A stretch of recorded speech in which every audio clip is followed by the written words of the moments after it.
ओम शांति। आज 8 मार्च 2025 बाबा के आज के महावाक्य सुनते हैं। बाबा ने कहा, मीठे बच्चे, हाँ जी बाबा, रूहानी सर्विस कर अपना और दूसरों का कल्याण करो। बाप से सच्ची दिल रखो तो बाप की दिल पर चढ़ जाएंगे। तो रूहानी सर्विस करना क्या होता है? रूहानी सर्विस और स्थूल सर्विस, दो तरह की सर्विस है।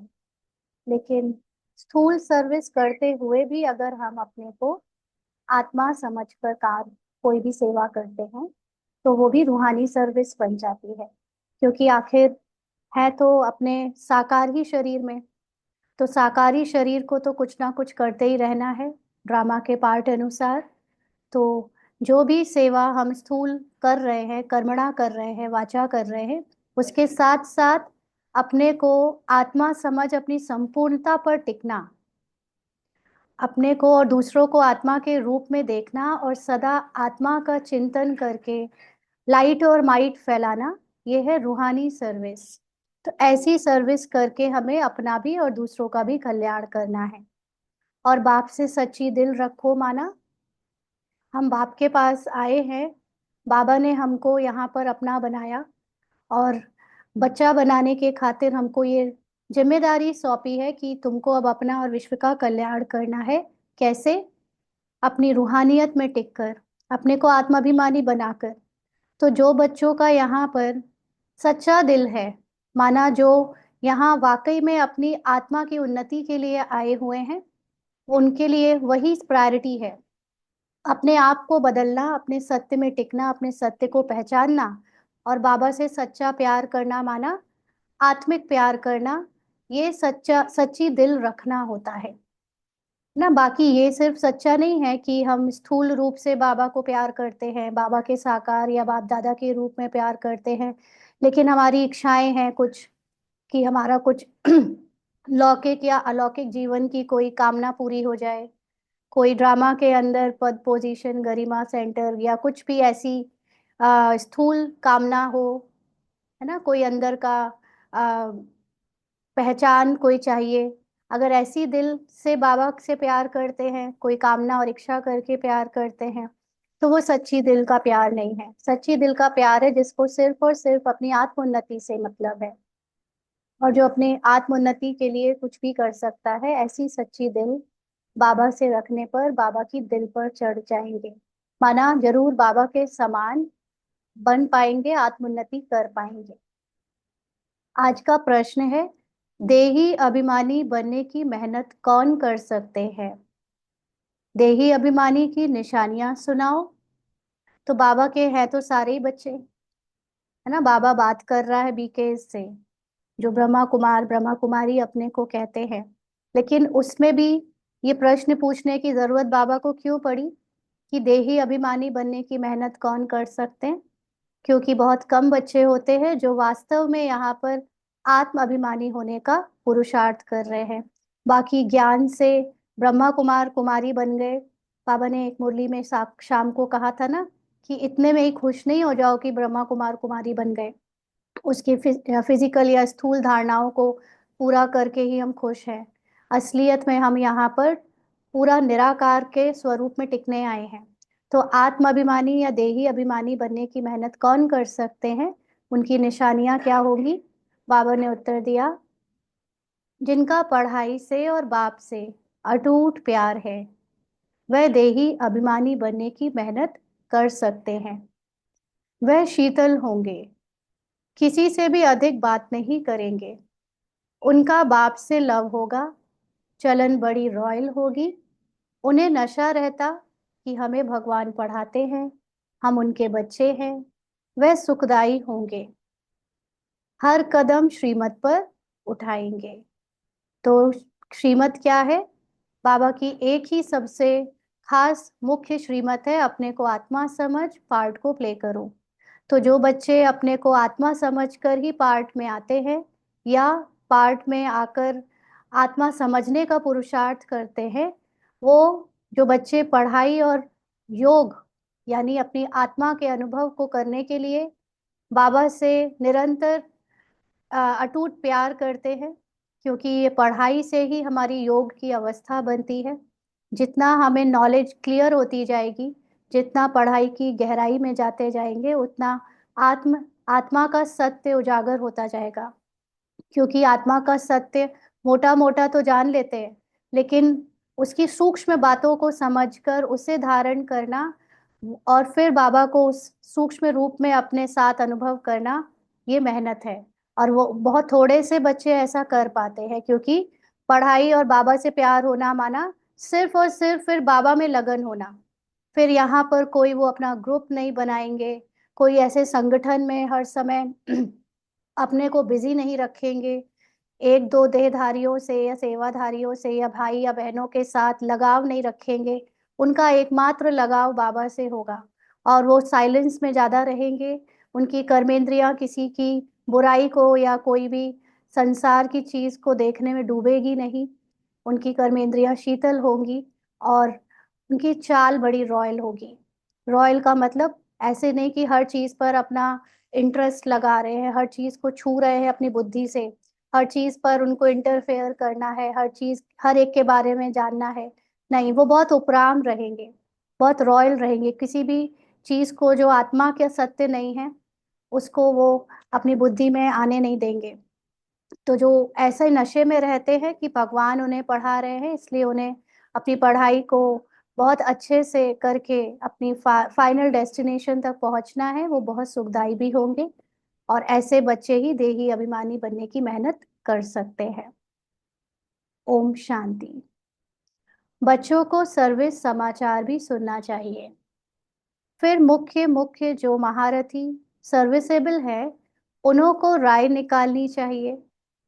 बाबा जानते हैं सर्विसेबल बच्चों का ही विचार सागर मंथन चलेगा। तो सर्विसेबल का मतलब सेवा बाबा के घर में अलग अलग रूप से होती है। स्थूल सेवा आत्माभिमानी होकर करने वाले भी सर्विसेबल है। वाचा सेवा, वो भी अगर आत्माभिमानी होकर कर रहे हैं तो सर्विसेबल है। और जो मूल रूप में अपनी मूल स्थिति में टिक जाते हैं, वो भी सर्विसेबल है। तो बेसिकली ज्यादातर लोग तो स्थूल और वाचा सेवा में ही हैं। सबसे ज्यादा स्थूल में, फिर वाचा में, और उससे कम मनसा में, और उससे भी कम मूल सेवा वाले हैं। तो बाबा जानते हैं कि जिनको सर्विस करनी होती है, उनका कुछ ना कुछ उनको ड्रामा अनुसार प्लान मन बुद्धि में आते रहते हैं, उनके संकल्प चलते रहते हैं, जिसको देखने में लगता है कि वो विचार सागर मंथन करते रहते हैं। तो मेले व प्रदर्शनी की ओपनिंग किससे कराएं, ये सोचते हैं।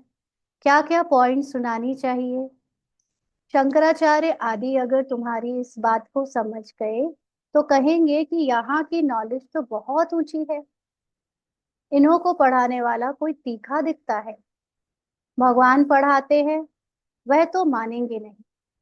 तो प्रदर्शनी, ये भी बाबा ने आज क्लियर कर दिया कि कोई नहीं मानेगा कि यहाँ भगवान पढ़ाते हैं। तो प्रदर्शनी आदि का उद्घाटन करने जो आते हैं, उनको क्या क्या समझाते हैं, वह समाचार सबको बताना चाहिए, या तो टेप में शॉर्ट में भरना चाहिए, है ना। कहीं कहीं प्रदर्शनी में वो जो कुंभकर्ण का पुतला लेटा हुआ होता है, उसके लिए रिकॉर्डिंग चल जाती है। तो रिकॉर्डिंग से ही संदेश या जो भी कमेंट्री या जो बताना है, वो रिकॉर्डिंग चला के बता दी जाती है कई सारे लोगों को एक साथ। तो बाबा ने कहा जैसे गंगे ने शंकराचार्य को समझाया, ऐसे ऐसे सर्विसेबल बच्चे तो बाप की दिल पर चढ़ते हैं।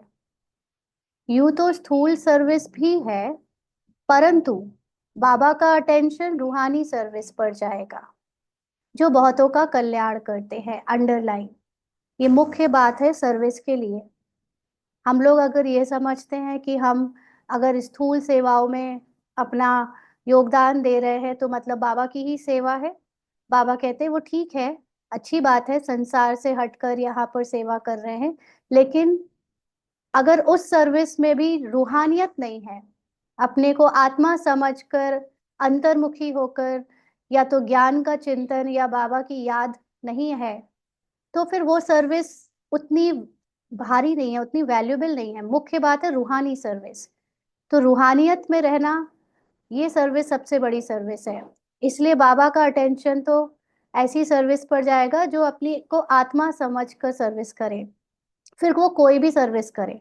तो जो बहुतों का कल्याण करते, क्योंकि आत्मा समझना ही अपने आप में, खुद को आत्मा समझकर कोई भी कर्म में आना, अपने आप दूसरों का कल्याण होता रहता है उससे। क्योंकि रूहानियत में वाइब्रेशन से वो मैग्नेटिक पावर है जो दूसरों को खींचती है, उनके अंदर परिवर्तन करती है।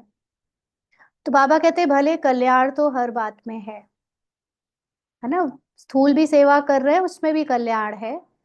ब्रह्मा भोजन बनाने में भी कल्याण है, अगर योग युक्त हो बनाए। अंडरलाइन, स्थूल कोई भी सेवा करे, ब्रह्मा भोजन बनाए, चाहे कोई भी फिजिकल सेवा किसी की भी करें, लेकिन वो सेवा सेवा में तब कल्याण है जब योग युक्त होकर करें, अंतर्मुखी होकर, आत्मा में स्थित होकर, आत्मा के गुण शक्तियों का ज्ञान का चिंतन करके या बाबा के साथ कंबाइंड होकर शक्तिशाली रूप में रहें, साइलेंस में बनाएं, तब उसमें कल्याण है। किसका कल्याण होना है? ब्रह्मा भोजन बनाने में हम सोचते हैं कि जो खाने आएंगे उनका कल्याण होगा। अगर आपका कल्याण नहीं हुआ तो उनका कैसे होगा? अगर हमारी ही साइलेंस की अवस्था नहीं बन पाई ब्रह्मा भोजन में, ना, हम में से बहुत सारे लोग मधुबन जाकर किचन की ड्यूटीज लेते होंगे, और या फिर सेंटर में भी संभालते होंगे भंडारे की कोई ड्यूटी। तो अगर हम खुद को ही साइलेंस में नहीं रख सकते, खुद को ही आत्मा युक्त नहीं बना सकते, योग युक्त नहीं बना सकते, तो हम बहुतों का क्या कल्याण करेंगे? तो मुख्य बात होती है पहले अपना कल्याण करना, फिर चाहे जो ड्यूटी करे। तो ऐसा योग युक्त भोजन बनाने वाले हो तो भंडारे में बड़ी शांति हो ना। कोई कोई माता को तो बस, माता या भाई कोई भी हो, बात करते रहते, बात करते रहते हैं, और कई बार शांत भी है तो भी घर अंदर बुद्धि में घर की गृहस्थी की या दूसरों के साथ जो मनमुटाव हो गया उसका चिंतन चलता रहता है। ज्ञान की बातें, ज्ञान की याद तो कम ही लोगों को टिक पाती है। तो अगर योग युक्त भोजन बनाने वाला हो तो भंडारे में बड़ी शांति हो, याद की यात्रा पर रहे। कोई भी आए तो झट उनको समझाएं, बाबा समझ सकते हैं सर्विसेबल बच्चे कौन हैं, जो दूसरों को भी समझा सकते हैं। उन्हों को ही अक्सर करके सर्विस पर बुलाते भी हैं। तो सर्विस करने वाले ही बाप की दिल पर चढ़े रहते हैं। तो कौन सी सर्विस? रूहानी सर्विस।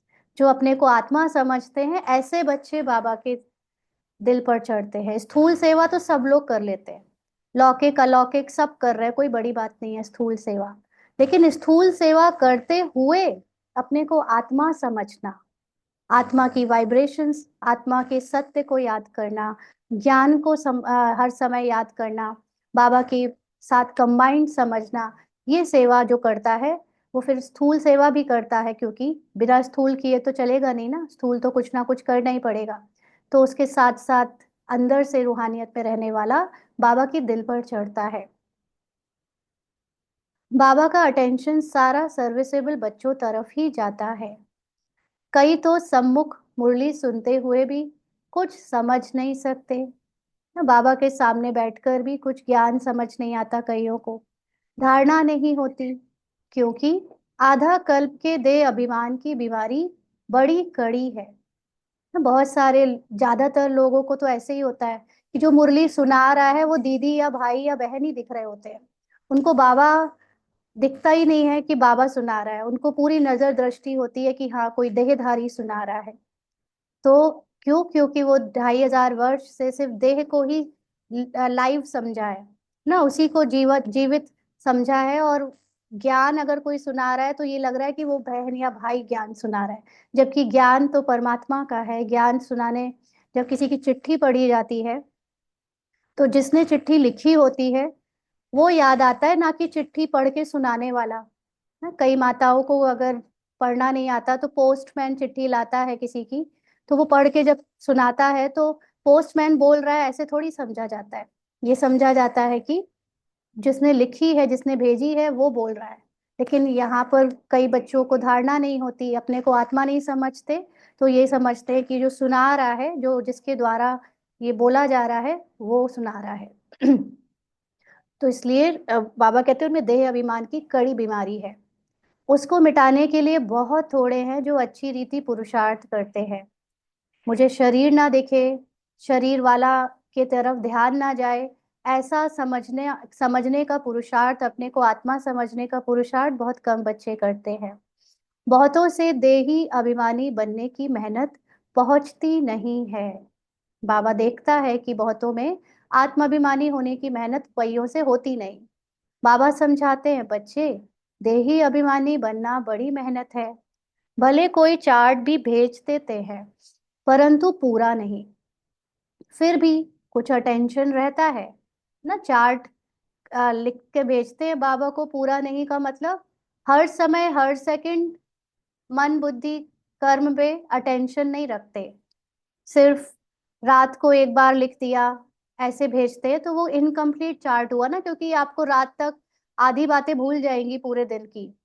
इसलिए, लेकिन फिर भी उनसे तो अच्छा है जो बिल्कुल ही चार्ट नहीं भेजते, कुछ तो अटेंशन रखते हैं कम से कम ना। क्योंकि बाबा के यहाँ हर तरह के बच्चे हैं। कुछ बच्चे ऐसे हैं जिन्होंने कभी चार्ट नहीं लिखा, कुछ ऐसे हैं दो चार बार लिख के छोड़ दिया, कुछ ऐसे हैं जो काफी टाइम लिख देते हैं, कभी कभी छूट जाता है, कुछ ऐसे हैं जो हमेशा लिखते आए हैं, और कुछ ऐसे हैं जो चार्ट लिखते नहीं लेकिन चार्ट बन गए हैं।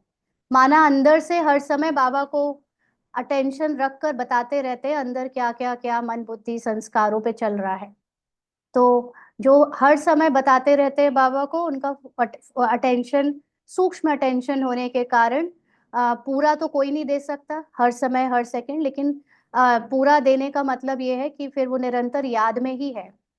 फिर अटेंशन रखना पड़ेगा भी नहीं, क्योंकि निरंतर बन गए अगर हम योगी, तो फिर तो हम हो कर्मातीत भी हो जाएंगे, लेकिन फिर भी क्लोज टू पूरा दे सकते हैं।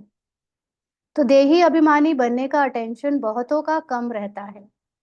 देही अभिमानी बनना मतलब अपने को कैरेक्टर ना समझना, अपने को कैरेक्टर से न्यारा, कैरेक्टर के मोह से न्यारा आत्मा समझना, ऐसा अटेंशन बहुत कम लोगों का रहता है।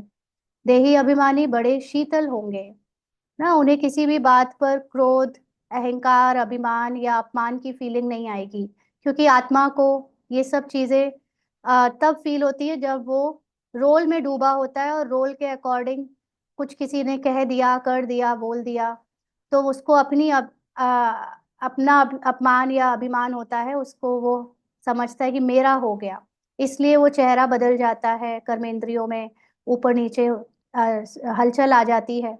जो आत्मा बन के चलेगा, वो कैरेक्टर में कुछ भी होता रहे, उसकी कर्मेंद्रियां हमेशा शीतल ही रहेंगी, क्योंकि वो जानता है कि मैं भले ही कैरेक्टर को प्ले करने वाला हूँ, बट कैरेक्टर नहीं हूँ। इसलिए वो हमेशा शीतल रहेगा, हमेशा एक जैसा एक रस रहेगा। वह इतना जास्ती बातचीत नहीं करेंगे। जो अपने को आत्मा समझ के चलते हैं, वो ज्यादा देहधारियों के साथ संगठन में या बहुत ज्यादा ग्रुपबाजी नहीं करते।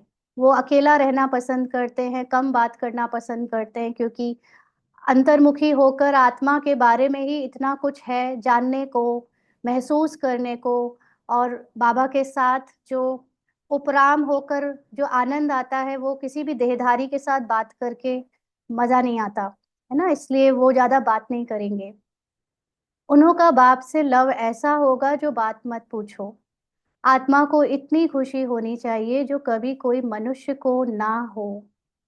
जब आप आत्मा में रहते हो, आत्मा की सत्य में खुद को स्थित रखते हो, तब आपको इतनी खुशी होनी चाहिए जो कोई मनुष्य को ना हो ना। जैसे कई बार आप में से कोई कोई पूछता है कि इतनी पता नहीं क्यों खुशी नहीं रहती, ब्राह्मण है, बीके है, नॉलेज है, लेकिन फिर भी उतनी खुशी नहीं रहती, क्यों?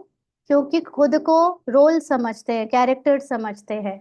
मनुष्य के रूप में किसी का पापा, किसी की मम्मी, किसी का भाई, किसी की बहन, किसी की पत्नी, ये सब समझते हैं। इसलिए खुशी उन लोगों से एक्सपेक्टेशन या कोई पर्टिकुलर तरह के कर्मों से पहचान बनाकर आती जाती रहती है। और जो आत्मा के सत्य में स्थित होता है, उसको तो शरीर में, रोल में, कैरेक्टर में, कहानी में कुछ भी होता रहे, उसकी खुशी का आधार उसकी परिस्थितियां नहीं है, उसके कोई देह के साथ या देहधारी के साथ संबंध नहीं है, कोई सुख साधन सुविधा नहीं है। उसकी खुशी का आधार उसका आत्मा होना है, और आत्मा का सत्य है ही सदा संपन्न, संपूर्ण। जो उसमें स्थित रहता है उनको खुशी रहेगी। तो इन लक्ष्मी नारायण को तो ज्ञान है नहीं। अब नॉलेज के आधार पर खुशी होना ये हम ब्राह्मणों का भाग्य है। बाकी लक्ष्मी नारायण खुश रहेंगे, लेकिन वो ज्ञान के कारण खुश नहीं होंगे। वो होंगे ही नेचुरल खुश, क्योंकि वो आत्मा है, अपने को समझकर ही चलते हैं, नेचुरली चलते हैं। उनको ये भी नहीं पता कि आत्मा के सिवा कुछ और समझा जाता है। जैसे हमको नहीं पता था पहले कि अपने को शरीर के सिवा कुछ और समझा जाता है क्या, ऐसे ही उनको नहीं पता होगा कि आत्मा के सिवा कुछ और समझा जाता है क्या। आत्मा शब्द भी नहीं जानेंगे शायद, सूक्ष्मता में ही रहेंगे बस। तो बाबा कहते हैं ज्ञान तुम बच्चों को ही है जिसको भगवान पढ़ाते हैं। ना, इस ज्ञान की खुशी होनी चाहिए। मुरली सुनने के बाद सुबह या शाम की नाचना चाहिए। अगर जिसको सच में मुरली समझ आई है ना, उसको तो नाचने का मन करेगा, वाह बाबा कितना अच्छा सुनाया है, कितना मजा आ गया, इतना रस है बाबा की एक एक लाइन में, एक एक मुरली में। तो बाबा कहते भगवान हमको पढ़ाते हैं, यह नशा भी तुम्हारे में कोई एक दो को रहता है। वह नशा हो तो बाप की याद में रहे, जिसको देही अभिमानी कहा जाता है। ना, ज्ञान को भी याद करना माना बाबा को याद करना। तो अगर ज्ञान का भी नशा चढ़े तो माना वो आत्माभिमानी बने, परंतु वह नशा नहीं रहता है। याद में रहने वाले की चलन बड़ी अच्छी रॉयल होगी। रॉयल्टी के मतलब कोई किसी के देह की दुनिया में और बातों में फंसेगा नहीं। सुख साधन ये स्थूल कोई भी चीज में बुद्धि लगाएगा नहीं, करेगा सब कुछ, बट वो जानता है कि ये सब विनाशी चीजों से मेरा कोई संबंध नहीं है। वो अपने को अविनाशी आत्मा, इटर्नल आत्मा के रूप में समझेगा, इसलिए वो बहुत रॉयल रहेगा। हम भगवान के बच्चे हैं, इसलिए गायन भी है। अति इंद्रिय सुख गोपियों से पूछो, जो देही अभिमानी हो बाप को याद करते हैं। है ना, गोपियों में भी दो तरह के गोपियां हैं। एक तो जो फिजिकल रूप में आज तक हम लोग समझते आए कि आप भगवान को चाहे कृष्ण समझकर, चाहे राधा समझकर, चाहे बाप दादा समझकर बाबा से प्यार करते हो, वो गोपियां देह अभिमान वाले गोपियां हैं। यहाँ पर अतीन्द्रिय सुख कौन से गोपियों के लिए बोला गया है? देह भान वाले गोपी नहीं, आत्म अभिमानी वाले गोपी। है ना, तो जो अपने को आत्मा समझ निराकार बाप को जानते हैं या याद करते हैं, उनसे पूछो, वो है अतीन्द्रिय सुख गोपियों का। याद नहीं करते हैं इसलिए शिव बाबा के दिल पर नहीं चढ़ते हैं। शिव बाबा के दिल पर नहीं तो तो दादा के भी दिल पर नहीं चढ़ते हैं। जब निराकार रूप में ही नहीं रहते, तो निराकार रूप में ना रहने के कारण शिव बाबा को के साथ भी उनका कोई कनेक्शन नहीं रहता ज्यादा। और इसलिए शिव बाबा से कनेक्शन का मतलब वो ज्ञान युक्त, योग युक्त नहीं रहते। तो फिर ब्रह्मा बाबा जब साकार में थे तो ब्रह्मा बाबा के भी दिल पर नहीं चढ़ते, ब्रह्मा बाबा भी उन पर ध्यान नहीं देते थे। उनके दिल पर होंगे तो जरूर इनके दिल पर भी होंगे। जो सोल कॉन्शियस होगा, जो बाबा के दिल पर चढ़ा होगा निराकार रूप में, उनको ब्रह्मा बाबा भी बहुत स्नेह देगा, प्यार करेगा। हर एक को जानते, बाप हर एक को जानते हैं। बच्चे खुद भी समझते हैं कि हम क्या सर्विस करते हैं। सर्विस का शौक बच्चों में बहुत होना चाहिए ना। स्थूल सेवाएं बहुत करते हैं, बाह्य मुक्ता में बहुत आते हैं, और ड्रामा अनुसार कईयों को स्थूल सेवा में बहुत सफलता भी मिलती है। चारों ओर हर दिन भागते रहते हैं, दौड़ते रहते हैं, सेवाएं देते रहते हैं, नाम मान शान सब कुछ होता रहता है। बट फिर भी अंदर से रूहानियत कितनी है, ये जरूरी है ये देखना, क्योंकि रूहानियत के आधार से ही सर्विस होती है। स्थूल रूप में आप कितनों को परिचय दे दिया, लाखों को परिचय दे दिया, बड़ी बात नहीं है। लेकिन अगर आप खुद सोल कॉन्शियस आत्माभिमानी नहीं बन पाए, तो जो बाबा विश्व कल्याणकारी का टाइटल दे रहा है वो नहीं हो सकता। आप एक शहर, दो शहर या देश विदेश में जाकर, 10-20 देश में जाकर बोल सकते हो, लेकिन मुख्यतः वैसे तो जो सोल कॉन्शियस नहीं होता उसको इतनी सेवाएं मिलती नहीं, कहीं ना कहीं होता होगा तब इतनी सेवा शायद मिलती होगी। लेकिन फिर भी अ, अपने अंदर की रूहानियत में टिकना मुख्य सेवा है ना? तो बाबा कहते सर्विस का शौक बच्चों में बहुत होना चाहिए। कोई को सेंटर जमाने का भी शौक रहता है, कोई को चित्र बनाने का शौक रहता है ना। जैसे किसी को चित्र बनाना है, किसी को कविता लिखना है, किसी को आर्टिकल लिखना है, किसी को अच्छे अच्छे भाषण या नाटक या कल्चरल प्रोग्राम करवाने का शौक होता है। अलग अलग तरह की लोग सेवा के निमित्त बनते हैं। तो बाप भी कहते हैं मुझे ज्ञानी तू आत्मा बच्चे प्यारे लगते हैं। लेकिन बाबा को किस तरह के बच्चे प्यारे हैं? ज्ञानी तू आत्मा। हमें याद है जब हम ज्ञान में आए थे तो पहले कभी हमने आर्टिकल वगैरह नहीं लिखे थे, कोई पोयम वगैरह नहीं बनाई थी, कभी नहीं। लेकिन ज्ञान में आने के जस्ट बाद अचानक से कुछ पार्ट इमर्ज हुआ और उस वक्त ड्राइंग बहुत अच्छी हो गई, एकदम 3D चित्र दिखने लगे बनाने के लिए, मतलब लाइव बनाने के लिए दिखने लगे। तो बनाना शुरू किया, फिर कविताएं और अंदर से आर्टिकल्स निकलना शुरू हो गए, तो उसका ब्लॉग भी लिखा, ब्लॉग भी चलाया 1 साल। लेकिन ये सब करते करते ना रियलाइज हुआ कि ये हम दूसरों के लिए क्या कर रहे हैं। और उसमें से फिर एक ऐसा होता है कि कितने लोगों ने लाइक किया, कितने लोगों ने पढ़ा, क्योंकि ब्लॉग इंग्लिश में है या हिंदी में है तो ऑल ओवर वर्ल्ड जो पढ़ रहे हैं फिर उसी में ही रहता है, उन्होंने हमारा पढ़ा, हमारा उन्होंने पढ़ा, इस सब में लगे। तो एकदम एक दिन टच हुआ कि इससे कुछ नहीं होता। तुम्हें, तुम्हारे अंदर अच्छी बात है कि ये कला निकल के आ गई, आत्माभिमानी का पुरुषार्थ करने से ये सारी जो अंदर होंगी दबी हुई किसी संस्कार के रूप में। लेकिन इससे होता कुछ नहीं है, तुम्हारा कोई कुछ पढ़ लेगा, लाइक कर देगा, लेकिन वो लोग बदलेंगे तब तक नहीं जब तक तुम नहीं बदलोगे। तो सारा ब्लॉग वगैरह बंद कर दिया। स्टिल रिमेम्बर 2017 से 18 तक पता नहीं कितना लिखा, कितना डाला, अभी भी है वो ब्लॉग चैनल, लेकिन फिर सब बंद कर दिया, सिर्फ अपने अंदर ध्यान दिया, सारा ज्ञान सिर्फ अपने लिए। दूसरों को भी जो समझाने के लिए पढ़ा वो मेन अपने लिए ही था कि पहले खुद को समझ में आ जाए। फिर नेचुरली जब आपको कुछ समझ में आ जाता है, आप उसको जब धारण कर लेते हो, आपके लिए वो नेचुरल अवस्था हो जाती है, तो फिर वो आपकी बातों से, आपके अपने आप ही आपके द्वारा जो बोला जाता है उसमें निकलता है। इसलिए नहीं कि रट के हमने पढ़ लिया है और हम तुरंत दूसरों को सुनाएं, धारण कुछ किया नहीं, खुद को समझ आया नहीं, है ना, ऐसे नहीं करना चाहिए। इसलिए ज्ञानी तू आत्मा का मतलब है कि आपको ये समझ आ जाए कि आपके ही बदलने में सब कुछ बदला है और मुझे किसी को बदलना भी नहीं है, मुझे सिर्फ अपने को बदलना है। तो बाबा को ऐसे जो अंतर्मुखी हो जाते हैं ना, क्योंकि जब बाबा कहता है कि अपने को बदलो तो विश्व बदल जाएगा, और हम में से ज्यादातर लोग विश्व को बदलने में पहले लग जाते हैं, खुद के अंदर उतनी आत्मीयता रूहानियत आई नहीं।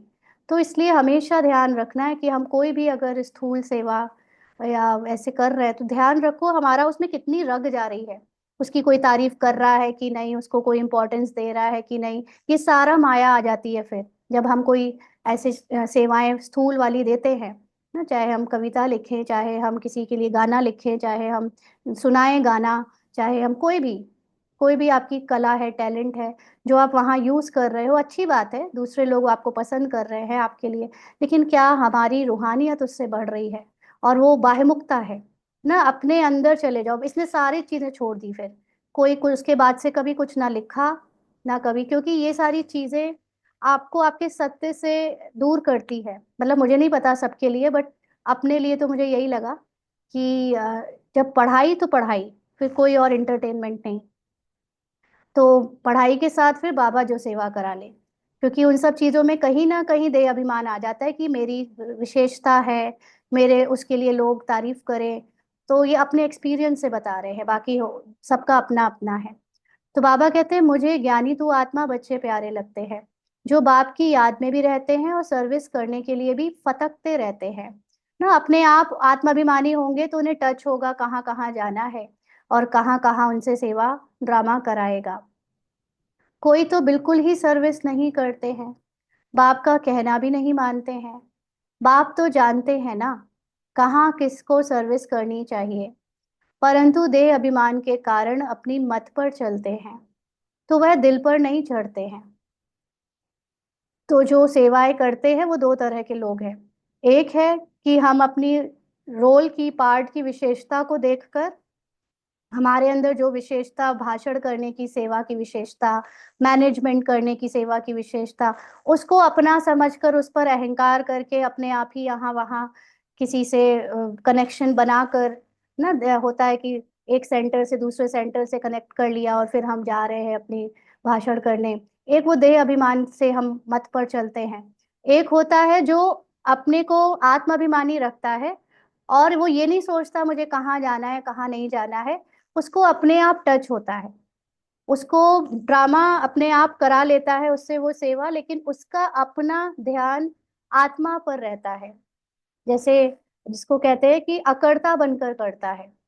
दो तरह के सेवा करने वाले हैं, एक पूरा कर्ता बन के, मैंने प्लानिंग करी, मैंने उसको एग्जीक्यूशन किया, और एक है कि मैंने कुछ नहीं किया, बाबा ने करा लिया, पता नहीं जो कराया, मैं तो बाबा की याद में रहा। तो इस तरह से सेवाएं चल रही हैं, है ना, लेकिन मैक्सिमम तो देह अभिमान के कारण होती हैं सेवा। तो बाबा कहते तो वह दिल पर नहीं चढ़ते हैं। अज्ञान काल में भी कोई बच्चा बदलना सॉरी बद चलन वाला होता है तो बाप की दिल पर नहीं रहता है, उनको कपूत समझते हैं, संग दोष में खराब हो पड़ते हैं। यहाँ भी जो सर्विस करते हैं वही बाप को प्यारे लगते हैं। तो सर्विस सर्विस सर्विस का एक वर्ड का मीनिंग है रूहानियत, है ना। बाकी स्थूल में आप चाहे जितना कर लो, जो कर लो, वो पूरे दुनिया में बहुत लोग कर रहे हैं। हर आप कोई भी स्पिरिचुअल ऑर्गेनाइजेशन या रिलीजियस ऑर्गेनाइजेशन में चले जाओ, वहाँ भी भंडारा है, वहाँ भी प्रमोशन हो रहा है, वहाँ भी लोग हर तरह की सेवाएं दे रहे हैं, पानी भी पिला रहे हैं, गिफ्ट भी दे रहे हैं, नाच गाना तो हमारे यहाँ सबसे ज्यादा होता है, बाकी जगह स्पिरिचुअल ऑर्गेनाइजेशन में नहीं होता इतना, है ना। बाकी जो जितनी सेवा हम लोग हमारे यहाँ हो रही है स्थूल, वो सब जगह होती है।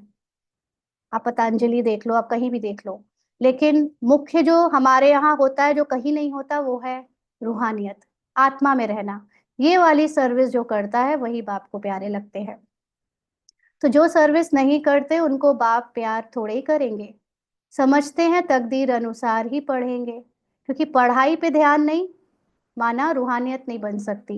ये रोज रोज की मुरली अकेले पढ़ लेना या अव्यक्त मुरली नाम नाम मात्र पढ़ लेना बड़ी बात नहीं है, लेकिन पढ़ने के बाद उस पढ़ाई के सूक्ष्मता में जाकर उसको धारण करना और फिर अपनी रूहानियत में टिकना ना, उसके अनुसार ही फिर बाबा का प्यार मिलता है। तो बाबा कहते फिर भी प्यार किस पर रहेगा, वह तो कायदा है ना। एक स्कूल में बच्चे तो हर तरह के होते हैं, बट टीचर किसको लाइक करता है?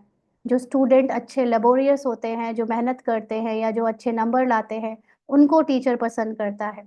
तो अच्छे बच्चों को बहुत प्यार से बुलाएंगे, कहेंगे तुम बहुत सुखदाई हो, तुम पिता स्नेही हो। जो बाप को याद ही नहीं करते उनको पिता स्नेही थोड़ी कहेंगे। दादा स्नेही नहीं बनना है, स्नेही बनना है बाप से। तो जो दादा स्नेही बनता है, माना जो ब्रह्मा बाबा को साकार रूप में बहुत प्यार करता है, वो खुद भी साकारी भान में रहता है, इसीलिए उसको दादा से प्यार है। और जो निराकारी स्नेह में टिकता है, माना वो खुद निराकारी स्थिति का अभ्यास बहुत करता है, इसलिए वो निराकारी बाप से प्यार कर पाता है। तो जो बाप का स्नेही होगा उनका बोल चाल बड़ा मीठा सुंदर होगा। विवेक ऐसा कहता है, भले टाइम है परंतु शरीर पर कोई भरोसा थोड़ी है। बैठे बैठे एक्सीडेंट हो जाते हैं, कोई हार्ट फेल हो जाते हैं, किसको रोग लग जाता है, मौत तो अचानक हो जाता है ना, इसलिए श्वास पर तो भरोसा नहीं है। नेचुरल कैलमिटीज का भी अभी प्रैक्टिस हो रही है, बिगर टाइम बरसात पड़ने से भी नुकसान कर देती है। यह दुनिया ही दुख देने वाली है। बाप भी ऐसे समय पर आते हैं जबकि महान दुख है, रक्त की नदियां भी बहनी हैं। कोशिश करना चाहिए हम अपना पुरुषार्थ कर 21 जन्मों का कल्याण तो कर ले वे। बहुतों में अपना कल्याण करने का फुर्ना भी दिखाई नहीं पड़ता है। तो ये सारी चीजें तो बाबा ने जो बताई हैं, हम में से ज्यादातर लोग समझेंगे कि बाहर जो होता है नेचुरल कैलेमिटीज, बिना टाइम बरसात और जो रोग आदि मौतें, हार्ट फेल, तो ये बाहर वाला तो वो समझेगा जो देह अभिमानी है। जो सोल कॉन्शियस, जो आत्माभिमानी स्थिति से सुन रहा होगा, उसके लिए उसको ये समझ आएगा कि ये जितनी भी चीजें हैं, ये हमारे अंदर जो सूक्ष्म रूप में कभी संकल्पों का तूफान आता है, कभी भावनाओं का तूफान आता है, कभी फीलिंग्स और सेंसेशन का तूफान आता है ना, कभी बाहर के हिसाब किताब से अंदर में जो उथल पुथल होती है, वो सारी चीजें एक्चुअल नेचुरल कैलमिटीज हैं। और क्योंकि हम सबका पुरुषार्थ पहले से फिक्स्ड है कि कितना कितना हम करेंगे, और जब हमारा पुरुषार्थ ड्रामा की स्क्रिप्ट के अनुसार जितनी आत्माभिमानी स्थिति बननी होगी उतना बन बन गई अगर, तो फिर हमारा रोल किसी ना किसी कारण से खत्म हो जाएगा, कैरेक्टर से हम निकल जाएंगे, माना वो शरीर छोड़ देंगे।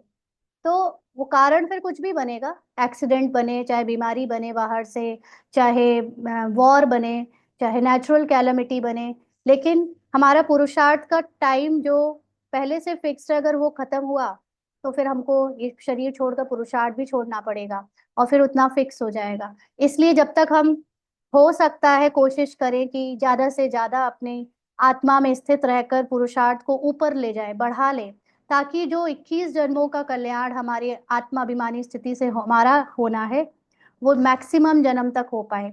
मान लीजिए किसी का केवल 2 या 3 जन्म के हिसाब का ही आत्माभिमानी स्थिति बनी, शरीर छोड़ के गए, बस 2-3 जन्म के लिए बन पाएगा।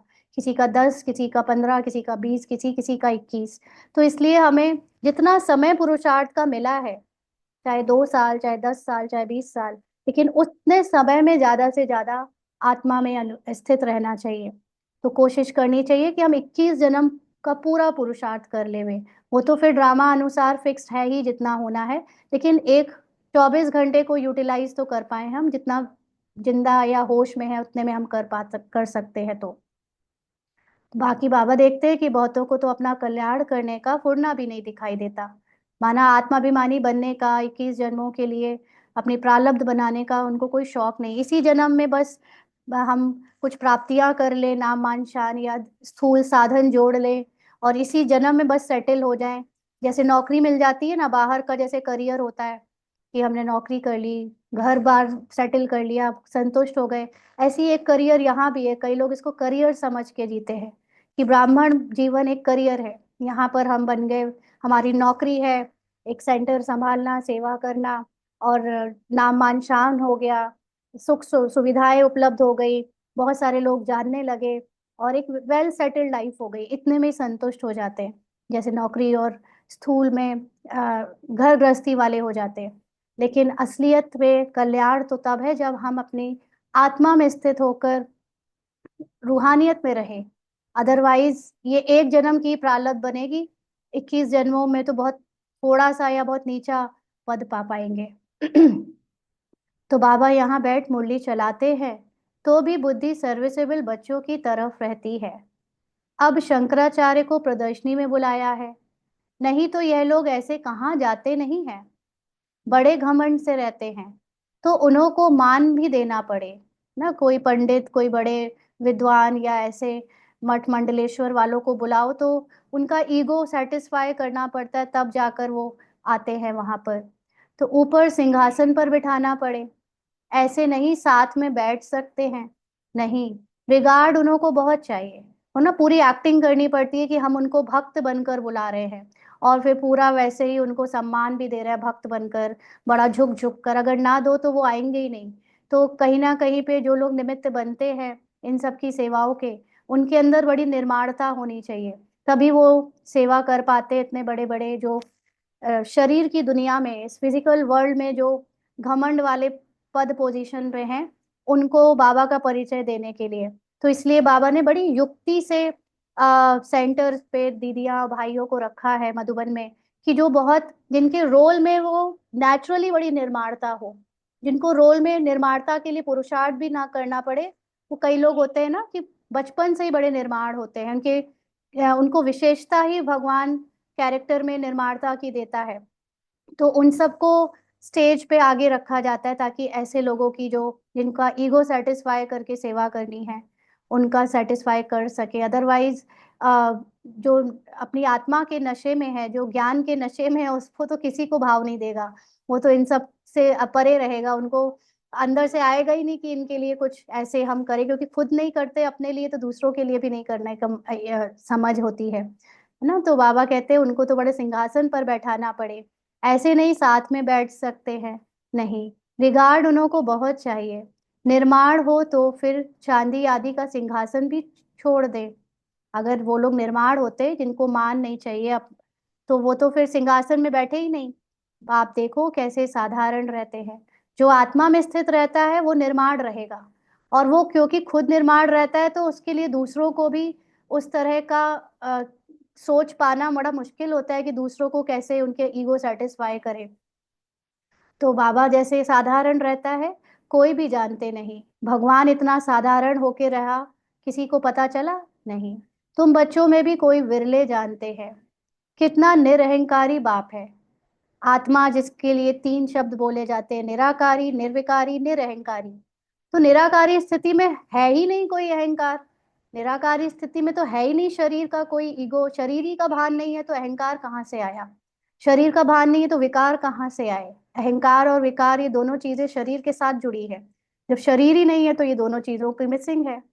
तो इसीलिए बाबा तो है ही निराकारी, इसलिए निरहंकारी है। यह तो बाप और बच्चे का संबंध है ना। जैसे लौकिक बाप बच्चों के साथ रहते खाते खिलाते हैं, यह है बेहद का बाप, आत्माओं का बाप। सन्यासियों आदि को बाप का प्यार नहीं मिलता है। तुम बच्चे जानते हो, कल्प कल्प हमको बेहद के बाप का प्यार मिलता है। बाप गुल गुल यानी फूल बनाने की बहुत मेहनत करते हैं। फूल का मतलब सोल कॉन्शियस, आत्माभिमानी। परंतु ड्रामा अनुसार सब तो गुल बनते नहीं ना। बाबा के बच्चे, इतने सारे बीके बच्चे, सब सोल कॉन्शियस नहीं बनेंगे। आज बहुत अच्छे अच्छे और कल विकारी हो जाते। विकारी होने का मतलब कैरेक्टर से अपना पहचान मिटा नहीं पाते। कैरेक्टर में ही पहचाने रहते हैं अपने आप को, इसलिए वो विकारी बने रहते हैं।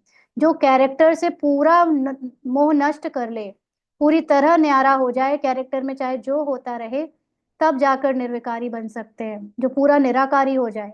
लेकिन अगर आप पूरा निराकारी नहीं हो पाते, कैरेक्टर और ब्राह्मण या बीके आइडेंटिटी में भी टिके रहते हो, तो भी विकार पूरी तरह खत्म नहीं होते। विकार का मतलब सिर्फ काम विकार की बात नहीं है। विकार का मतलब ही है अपने को कोई भी रूप में देह समझना। चाहे ब्राह्मण रूप में भी आप अपने को देह समझकर, कहीं सेंटर इंचार्ज, कहीं सेवाधारी, कहीं बीके समझ रहे हो, भाई बहन समझ रहे हो, तो भी दृष्टि वृत्ति में है तो आखिर कोई ना कोई ईगो, कोई ना कोई आइडेंटिटी, मतलब फिजिकल आइडेंटिटी से आपकी पहचान, इसलिए वो भी विकारी रह जाते। तो बाप कहेंगे तकदीरवान में नहीं, सॉरी, तकदीर में नहीं है तो और क्या करेंगे। बहुतों की गंदी चलन हो पड़ती है, आज्ञा का उल्लंघन करते हैं। ईश्वर की मत पर भी नहीं चलेंगे तो उनका क्या हाल होगा। माना अपने को आत्मा नहीं समझेंगे तो क्या हाल होगा। आज शाम की मुरली में बाबा ने बहुत डांट लगाई है, करेंगे शाम को। बहुत डांटा है बाबा ने उसमें। ऊंचते ऊंच बाप है और कोई है नहीं, और तो कोई है नहीं। फिर देवताओं के चित्रों में देखेंगे तो ये लक्ष्मी नारायण ही ऊंचते ऊंच है। परंतु मनुष्य यह भी नहीं जानते कि इन्हों को ऐसा किसने बनाया। बाप तुम बच्चों को रचता और रचना की नॉलेज अच्छी रीति बैठ समझाते हैं। तुमको तो अपना शांति धाम, सुख धाम ही याद आता है। तो रचता मतलब बाबा आत्मा परमात्मा का ज्ञान देता है, और रचना माना ड्रामा का नॉलेज देता है। तो इस समय हमें अपनी आत्मा का घर, साइलेंस और सुख धाम, यानी आत्मा का जो रोल में जो हाईएस्ट रोल है सुख का, जो सुख धाम जिसको कहे स्वर्ग का, वो याद आता है। सर्विस करने वालों के नाम स्मृति में आते हैं। जरूर जो बाप के आज्ञाकारी बच्चे होंगे उनके तरफ ही दिल जाएगी। बेहद का बाप एक ही बार आते हैं। वह लौकिक बाप तो जन्म जन्मांतर मिलता है, सतयुग में भी मिलता है, परंतु वहां यह बाप नहीं मिलता। अभी 1 मिनट के लिए अशरीरी होकर बाबा को याद करते हैं।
आगे बाबा कहते हैं, अभी की पढ़ाई से तुम पद पाते हो। अभी की पढ़ाई माना इस ज्ञान से हम योग की गहराई में जाकर अपनी आत्मा को अनुभव करते हैं, और जितना ज्यादा आत्मा में हम टिक जाते हैं उतना ही ऊंचा पद का मतलब होता है। हर चीज इजीली आपको अवेलेबल होगी। जैसे सतयुग में भी दिखाते हैं ना, महाराजा महारानी सबसे ऊंचे क्यों हैं? क्योंकि उनके लिए पूरी प्रजा, दास दासी, प्रकृति, सब कुछ वहां अवेलेबल है, तो उनको मेहनत नहीं करनी पड़ती। तो आत्माभिमानी स्थिति में मेहनत कम होती जाती है। जो फिजिकली लोग आज इतनी मेहनत करके कमाते हैं, खाते हैं, रिश्ते निभाते हैं, शरीर के निर्वाह के लिए, शरीर की बीमारियों के लिए कितनी मेहनत करते हैं कि सही रहे, अच्छे से रहें, खुश रहें, वो आत्माभिमानी स्थिति वाले इन सब से फ्री होते जाते हैं। ऑटोमेटिकली उनके रिश्ते अच्छे हो जाते हैं, उनको साधन सुविधा, नेचुरल जो जो चीजें होती हैं संसार में जीने के लिए जरूरी, सुख शांति, सब कुछ अपने आप मिलता है। तो इसको कहते हैं कि पद पाना। तो बाबा कहते हैं, यह भी तुम बच्चे ही जानते हो कि बाप से हम नई दुनिया के लिए पढ़ रहे हैं। यह बुद्धि में याद रहना चाहिए। इस समय जो हम पढ़ रहे हैं नई दुनिया के लिए, ये बात इसलिए बाबा कह रहा है क्योंकि नई दुनिया को सोचना मतलब फ्यूचर में चले जाना है ना। और अभी हम लोग देखते हैं कि हम लोग कई बार ये पढ़ाई कर रहे हैं, लेकिन इस पढ़ाई में प्रेजेंट में तो हमारे अंदर और ही कचड़ा निकल रहा है, और ही रिश्तों में खटपिट हो रही है, क्योंकि धारणाएं कर रहे हैं या हिसाब किताब या पुराने अभिमान को छोड़ रहे हैं। तो जैसे जैसे हम ज्ञान लेते जा रहे हैं, तो यहाँ की खिटपिट में कई बार हम कंफ्यूज हो जाते हैं कि बाबा कहता है कि सुख मिलेगी, शांति मिलेगी, बट यहाँ तो इतना ही ऊपर से कैरेक्टर और परेशान हो गया। तो बाबा ये चीज इसलिए क्लियर कर रहा है कि नई दुनिया इन फ्यूचर का मतलब ये कि जब तुम अपनी संपूर्णता में टिक जाओगे, सोल कॉन्शियस हो जाओगे, तुम्हारी वो दुनिया जो नई बनेगी उसमें तुम्हें सुख मिलेगा। अभी पुराना जो पार्ट बचा हुआ है, जो समय निकल रहा है हिसाब किताब के अकॉर्डिंग या कलयुग के एक समाप्ति तक, तब तक थोड़ी सी ऊपर नीचे होती रहेगी।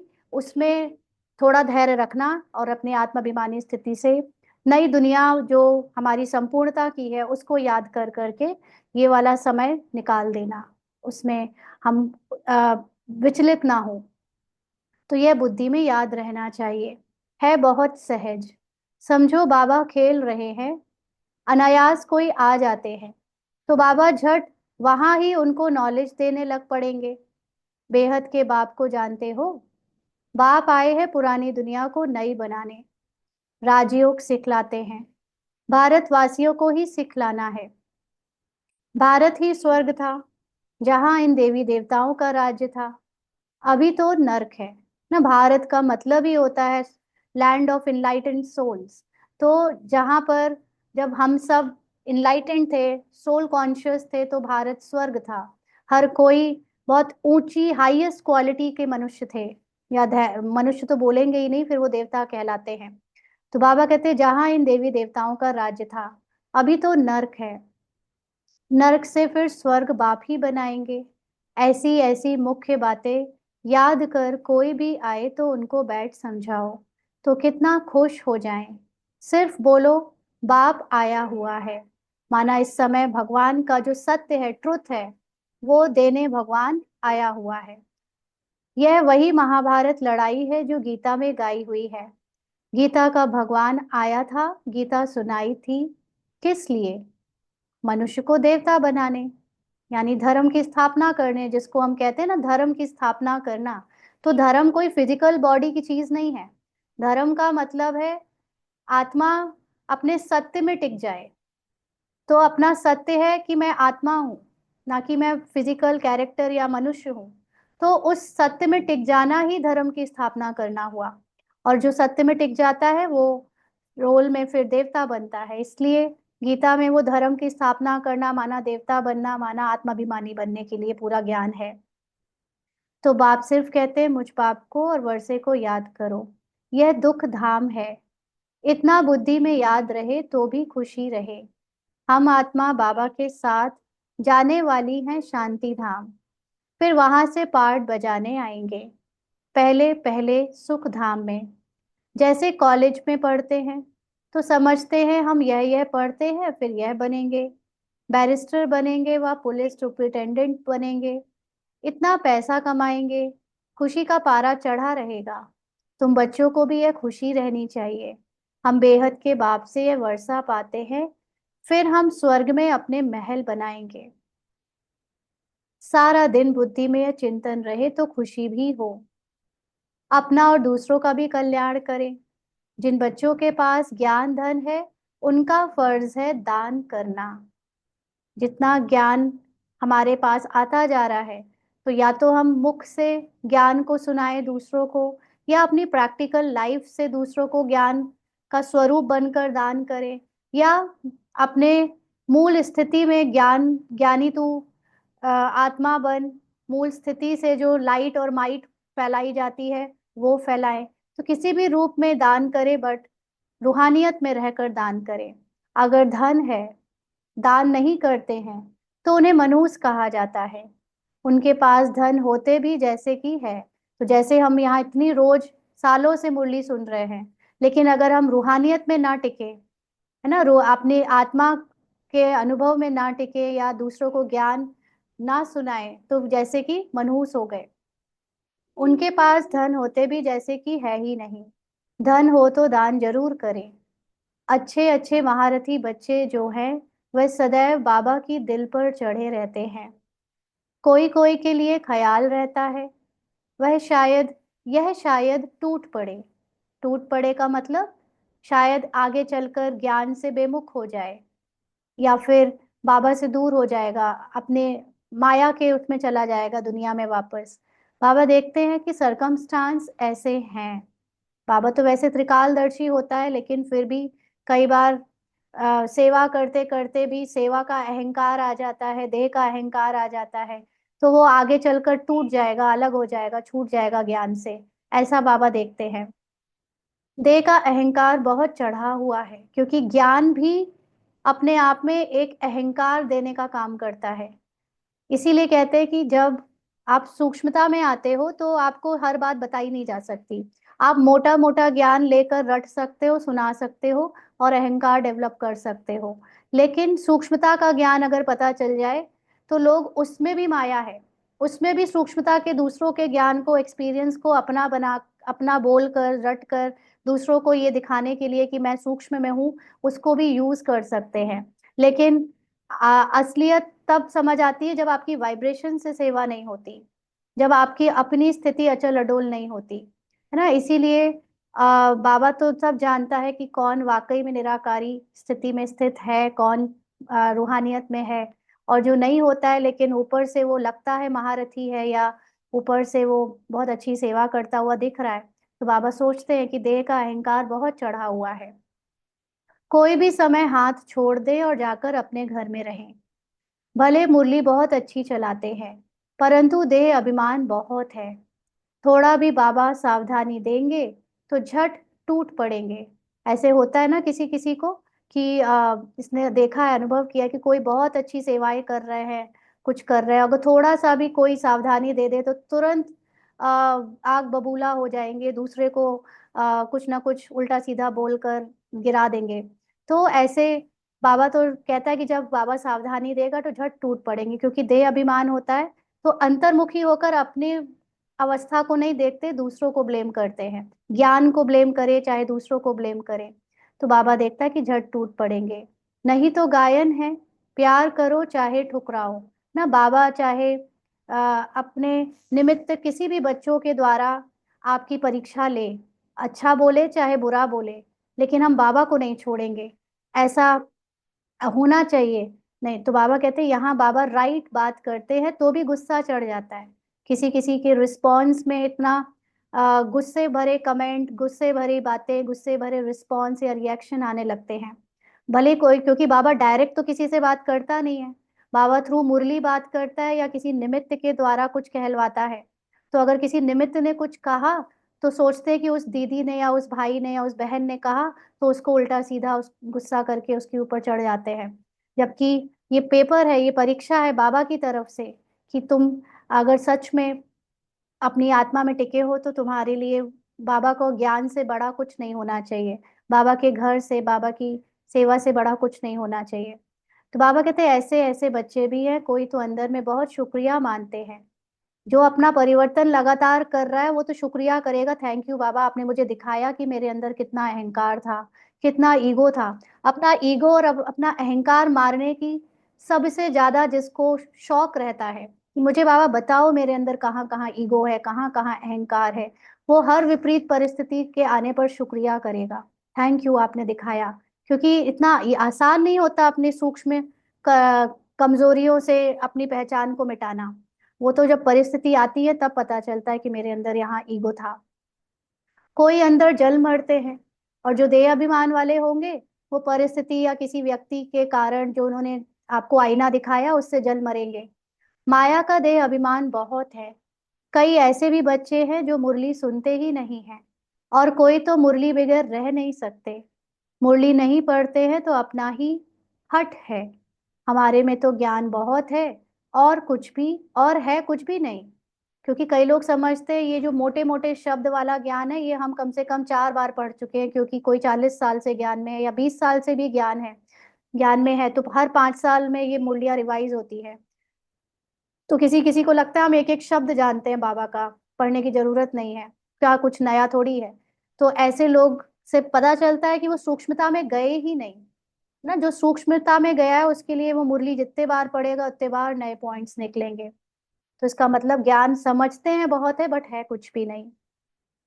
तो जहाँ शंकराचार्य आदि प्रदर्शनी में आते हैं, सर्विस अच्छी होती है, तो वह समाचार सबको भेजना चाहिए, तो सबको मालूम पड़े कैसे सर्विस हुई, तो वह भी सीखेंगे। ऐसी ऐसी सर्विस के लिए जिनको ख्यालात आते हैं उनको ही बाबा सर्विसेबल समझेंगे। सर्विस में कभी थकना नहीं चाहिए, यह तो बहुतों का कल्याण करना है ना। बाबा को तो यही होना रहता है, सबको यह नॉलेज मिले, बच्चों की भी उन्नति हो। रोज मुरली में समझाते रहते हैं, यह रूहानी सर्विस है मुख्य, सुनना और सुनाना है। शौक होना चाहिए, बैज लेकर रोज मंदिर में जाकर समझाओ यह लक्ष्मी नारायण कैसे बने, फिर कहाँ गए, कैसे राजभाग पाया। मंदिर के दर पर जाकर बैठो, कोई भी आए बोलो ये लक्ष्मी नारायण कौन है, कब इन्हों का भारत में राज्य था। हनुमान भी जुत्तियों में जाकर बैठता था ना, उसका भी रहस्य है ना। हनुमान को दिखाते हैं कि वो भी जा जाकर सत्संगों में बैठकर जुत्ती में बैठकर देख सुनता था, तरस पड़ता है। सर्विस की युक्तियां बाबा बहुत बतलाते हैं, परंतु अमल में बहुत कोई मुश्किल लाते हैं। सर्विस बहुत है, अंधों की लाठी बनना है। जो सर्विस नहीं करते, बुद्धि साफ नहीं है, तो फिर धारणा नहीं होती। तो सर्विस करने का और नहीं करने का कारण अलग अलग है। कोई सर्विस इसलिए नहीं करते कि बिल्कुल जो दूसरी स्थूल सेवाएं हैं, लौकिक सेवाएं, उससे समय नहीं मिल पा रहा।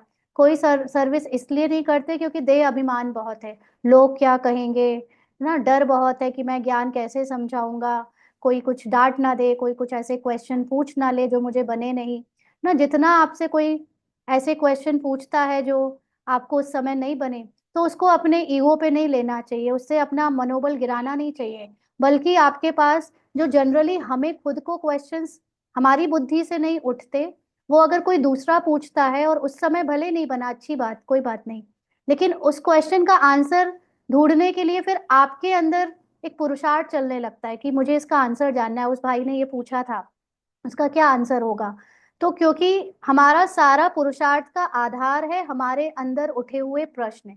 या तो हमारे ही अंदर इतने प्रश्न हो कि हम उसका आंसर ढूंढते ढूंढते ज्ञान की पराकाष्ठा तक पहुंच जाए, बट कई बार हमारे अंदर प्रश्न नहीं उठते या खाली दिमाग रहता है, तो हमें ज्ञान की पराकाष्ठा नहीं बनती हमारी। इसलिए जब दूसरों को सेवा करते देते हैं, करते हैं, ज्ञान सुनाते हैं, तो जब वो प्रश्न करते हैं तो आप नोट कर लो वो प्रश्न। उस समय आपका ईगो थोड़ा हर्ट होगा, आप आंसर नहीं दे पाओगे, लेकिन वो आपके लिए प्रश्न जितने बन गए, अब उस प्रश्न के आंसर बाबा से पूछो। तो बाबा आपको जब जितना ज्ञान देगा अंदर, तो समझो आपकी तरक्की हो रही है। इसलिए ये सेवा करते रहना चाहिए। अगर नहीं कर रहे, माना आपका ईगो है, आपको डर है या शर्म है या लोक लाज की चिंता है, माना बुद्धि साफ नहीं है, और इसीलिए फिर आत्माभिमानी होने की धारणा नहीं होती है। नहीं तो सर्विस बहुत सहज है। तुम यह ज्ञान रत्नों का दान करते हो। कोई साहूकार आए तो बोलो हम आपको यह सौगात देते हैं। इनका अर्थ भी आपको समझाते हैं। इन बैजेस बैजेस का बाबा को बहुत कदर है, और किसी को इतना कदर नहीं है। इनमें बहुत अच्छा ज्ञान भरा हुआ है, परंतु किसी की तकदीर में नहीं है। तो बाबा भी क्या कर सकते हैं। बाबा को और पढ़ाई को छोड़ना, यह तो बड़े ते बड़ा आपघात है ना, सुसाइड है स्पिरिचुअल जर्नी में। अगर आप अपने को आत्मा समझना छोड़ दो और आपने स्पिरिचुअलिटी में कदम रख दिया, और आपने अपने को जान भी लिया कि आप आत्मा हो, उसके बाद आपने प्रैक्टिस करना छोड़ दिया अपनी सोल कॉन्शियस का, तो ये बहुत बड़ा सुसाइड है स्पिरिचुअल जर्नी का। क्योंकि अब आप ना वहां के रहे ना यहाँ के, आप ना पूरे ज्ञानी हो ना पूरे अज्ञानी हो, तो और मुश्किल हो जाता है। तो बाप का बनकर और फिर फारकती देना, इन जैसा महान पाप कोई होता नहीं, उन जैसा कमबख्त कोई होता नहीं। बच्चों को श्रीमत पर चलना चाहिए ना। तुमको बुद्धि में है हम विश्व के मालिक बनने वाले हैं। कम बात थोड़े ही है। याद करेंगे तो खुशी भी रहेगी। याद न रहने से पाप भस्म नहीं होंगे। अडॉप्ट हुए, पाप भस्म होने का मतलब आपके जो शरीर से कैरेक्टर से पहचाने हैं, जो पाप आपको कैरेक्टर के कारण लगा कि आपने किए हैं, वो खत्म नहीं होंगे। उसकी भासना, उसके प्रति आपको कर्ता होने की भासना खत्म नहीं होगी। याद रखेंगे अपने को आत्मा, तो कर्तापन के भाव से मुक्त हो जाएंगे, तो पाप भस्म हो जाएंगे, बिकॉज वो कैरेक्टर ने किए, आपने नहीं किए ना। तो अडॉप्ट हुए तो खुशी का पारा चढ़ना चाहिए, परंतु माया बहुत विघ्न डालती है, बच्चों को गिरा देती है। जो बाप की श्रीमत ही नहीं लेते, तो वह क्या पद पाएंगे। तो श्रीमत का मतलब सिर्फ एक, अपने को आत्मा समझ रोल से डिटैच रहना। थोड़ी मत ली तो फिर ऐसा ही हल्का पद पाएंगे, अच्छी रीति मत लेंगे तो ऊंच पद पाएंगे। तो आत्मा का भी नॉलेज को जितना डीप लोगे, परमात्मा की नॉलेज और ड्रामा की नॉलेज को जितना डीपली लोगे, उतना ज्यादा हमारा सोल कॉन्शियस स्टेज बनेगा। यह बेहद की राजधानी स्थापन हो रही है। इसमें खर्चे आदि की तो कोई बात नहीं है। कुमारियां आती हैं, सीख कर बहुतों को आप समान बनाती हैं। इसमें फी आदि की बात ही नहीं। बाप कहते हैं तुमको स्वर्ग की बादशाही देता हूँ। मैं स्वर्ग में भी नहीं आता हूँ। शिव बाबा तो दाता है ना, उनको खर्ची क्या देंगे। इसने सब कुछ उनको दे दिया, वारिस बना दिया। एवज में देखो, राजाई मिलती है ना। ब्रह्मा बाबा या कोई भी स्पिरिचुअल जर्नी में जब चलता है, तो आप देखो उसकी अपनी जो ओरिजिनल स्पिरिचुअल ग्रोथ होती है, उससे उसके पास कैश की बात नहीं, लेकिन उसको जब जिस चीज की जरूरत पड़ती है वो ऑटोमेटिकली लोग प्रोवाइड कराते हैं। उनको फिर ये किसी से मांगना या उसके लिए कमाना नहीं पड़ता, अपने आप उनके लिए बाकी की चीजें दूसरे देकर जाते हैं ना। तो यहाँ जितना आप बेगर बन के अपनी स्पिरिचुअल ग्रोथ करते हो, उतना ही आप अ, हर चीज को प्राप्त कर पाते हो बिना मेहनत के। तो यह पहला पहला मिसाल है ब्रह्मा बाबा। सारे विश्व पर स्वर्ग की स्थापना होती है, खर्चा पाई भी नहीं। अच्छा, मीठे मीठे सिकी लदे बच्चों प्रति माता पिता बाप दादा का याद प्यार और गुड मॉर्निंग। रूहानी बाप की रूहानी बच्चों को नमस्ते। हम रूहानी बच्चों की रूहानी बाप दादा को याद प्यार, गुड मॉर्निंग और नमस्ते बाबा। शुक्रिया, थैंक यू बाबा। धारणा के लिए मुख्य सार, पहला पॉइंट, पिता स्नेही बनने के लिए बहुत बहुत सुखदाई बनना है। अपना बोल चाल बहुत मीठा रॉयल रखना है। सर्विसेबल बनना है। निरहंकारी बन सेवा करनी है। पढ़ाई और बाप को छोड़कर कभी आपघाती महापापी नहीं बनना है। मुख्य है रूहानी सर्विस। इस सर्विस में कभी थकना नहीं है। माना, आप फिजिकल सेवा में थक सकते हो, आप भाषण की सेवा में थक सकते हो, लेकिन अपने को आत्मा समझने में कभी थकना नहीं है।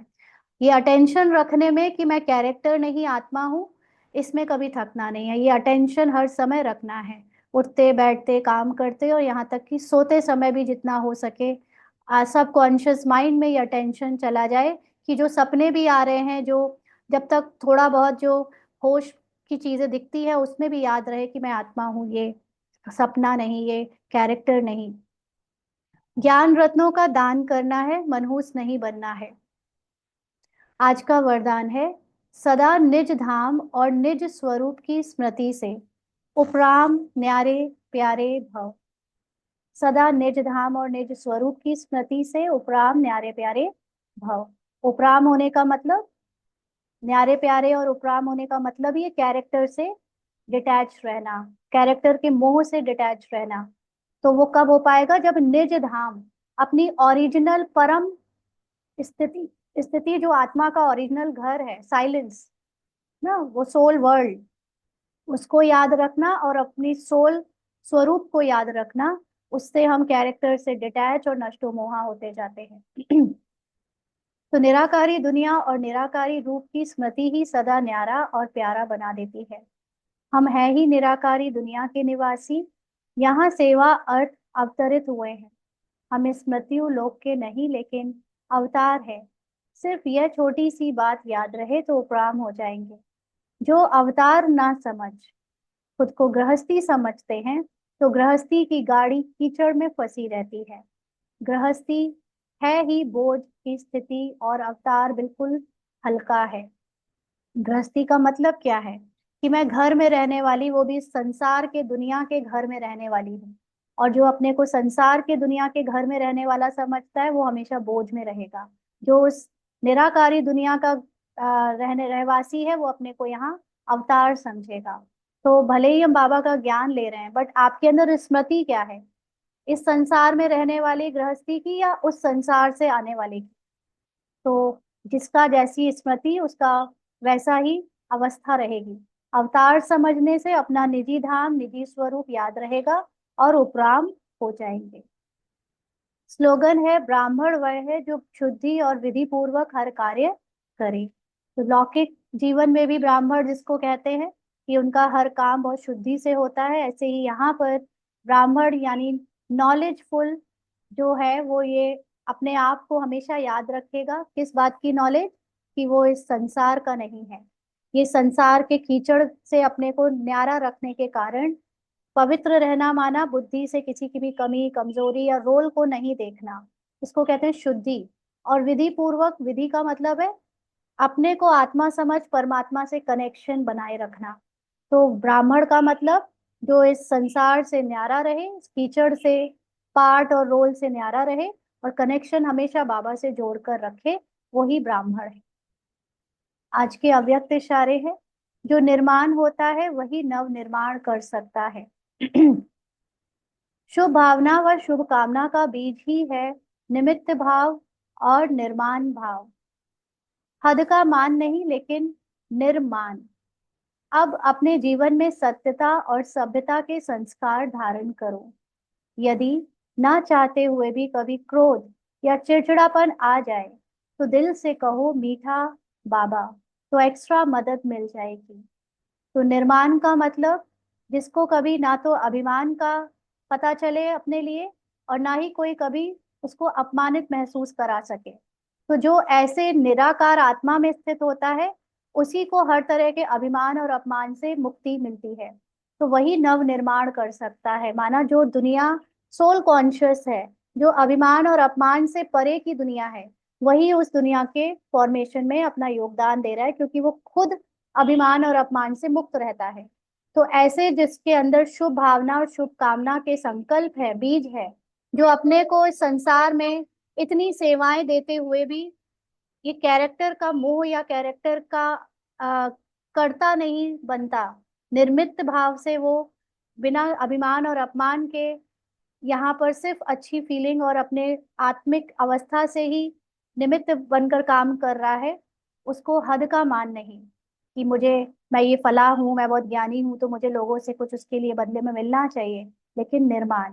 तो अब अगर हम अपनी आत्मा की सत्यता और सभ्यता के संस्कार को धारण करें और कभी रोल में, कैरेक्टर में क्रोध या चिड़चिड़ापन संकल्पों में आ भी जाए, भावनाओं या इमोशन में क्रोध या चिड़चिड़ापन, तो उस समय अगर दिल से कहें मीठा बाबा, मतलब मैं आत्मा बहुत मीठी हूँ।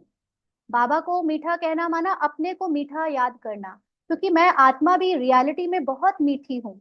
ये तो क्रोध और ये चिड़चिड़ापन, ये माया है। ये जो ड्रामा के कैरेक्टर के संकल्पों में आया, ये बनी बनाई स्क्रिप्ट के अनुसार आया, ये मैं नहीं हूँ। अगर उस समय मीठा बाबा या मीठी मैं आत्मा याद आ जाए तो आपको एक्स्ट्रा मदद मिल जाएगी किस बात की, कैरेक्टर से अप्रभावित रहने की। अदरवाइज हम क्रोध और चिड़चिड़ापन के भार को भी बहुत मुश्किल से पार कर पाते हैं, क्योंकि वो हम उसको फिर मिटाना चाहते हैं। अरे मैं तो बीके हूँ, मैं तो ब्राह्मण हूँ, मुझे तो क्रोध आना ही नहीं चाहिए, मुझे तो चिड़चिड़ापन आना ही नहीं चाहिए। तो हम इन फीलिंग्स को रेजिस्ट करने लगते हैं, और ये रेजिस्टेंस ही अपने आप में एक दूसरी लेयर बन जाती है, एक भार बन जाता है। तो मुझे रेजिस्ट नहीं करना, मुझे उसको मिटाना नहीं है, मुझे सिर्फ अपना मीठा स्वरूप, मीठा बाबा याद करना है। तो ऑटोमेटिकली वो भार भी, अगर जो है कचड़ा जो है चिड़चिड़ापन या क्रोध का, वो अपने आप अपने समय से चला जाएगा, निकल जाएगा, और मुझे, मेरी स्थिति को वो प्रभावित नहीं कर पाएगा, क्योंकि सूक्ष्म में मैं हूं ही मीठा, मीठी बाबा, मीठी मैं, मीठी आत्मा। यही तो बाबा कहता है ना, मीठे बच्चों, तो हम हैं ही मीठे। बाकी रोल में चाहे जो कुछ हो, उसकी मैं जिम्मेदार नहीं। अच्छा, ओम शांति।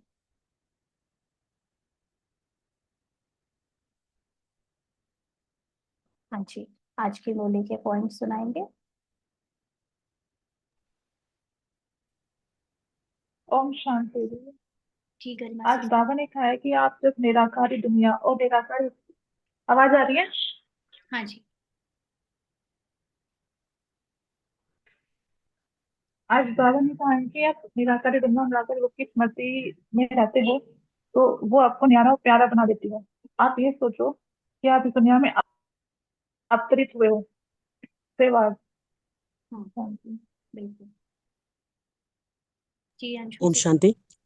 हाँ जी, बाबा ने बोला जैसे कि कभी भी हार्ट फेल या मृत्यु या कैलेमिटीज, तो सच में ये अंदर का है कि कब मेरी बुद्धि फिर कर कहाँ मैं पुराने लौकिक अपने वो क्लटर वाले उसमें जाती हूँ। तो बार बार ये देखना है कि अटेंशन जो मेरा अंदर का रिफ्लेक्शन हो रहा है वो ही बाहर हो रहा है। तो बार बार अटेंशन कि कहाँ मैं, मेरा हार्ट फेल तो नहीं हो गया है। तो ये पूरे टाइम यही रहा, और जो एक्स्ट्रा जो मनन कराया थ्रू यू, तो उसके अंदर ये अंडरस्टैंडिंग रही कि सर्विस का सिर्फ एक ही मदार है, वो मेरी सच्चाई रूहानियत, जैसे यू मेंशन, और 100% उसके अंदर देहाभिमान ही होता है। This is my takeaway also, कि जब भी आप कुछ देह के उसमें बहुत ज्यादा प्रमोट कर रहे हो खुद को, खुद की सेवाओं को या उसको, 100% माया स्नीक्स इन, और माया कहीं ना कहीं वो डिस्टर्ब करती है। तो यदि मैं बाबा की हूँ, सेवा बाबा खुद कराएगा। एक ही चीज है अंडरलाइन, रूहानियत मेरे अंदर कितनी है, सच्चाई कितनी है। That was wonderful. ओम शांति सिस्टर। हाँ जी। आज बाबा ने ये समझ दी निर्माण का। निर्माण यानी अपमान या अभिमान से परे, कोई भी एक्सपेक्टेशन नहीं किसी से कि कोई मेरा अभी कोई मुझे रिस्पेक्ट दे या ना दे। ओम शांति। जी।